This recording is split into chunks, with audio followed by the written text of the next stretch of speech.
ரிஷபராசிக்காரங்களுக்கு ஏன் உடம்புல பிரச்சனை வருது தெரியுங்களா? அதிகமா எதையுமே தாங்கக்கூடிய ஒரு குணம் இருக்கும்.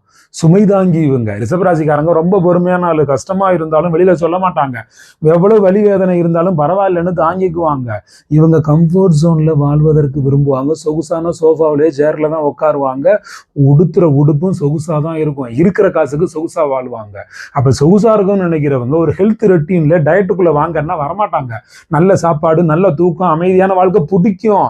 ஆனா இது அளவுக்கு மீறிடுச்சுன்னா நல்லா தூங்கிக்கிட்டே இருந்தா, நல்லா சாப்பிட்டுட்டே இருந்தா உடம்பு எடை அதிகரிக்கும்ல, கழுத்து வலி வரும்ல, தைராய்டு இம்பேலன்ஸ் வரும்ல, சுகர் வரும், சோர்வு உண்டாகும், ஜீரண கோளாறு, இது மாதிரி பிரச்சனைகள் வருமே.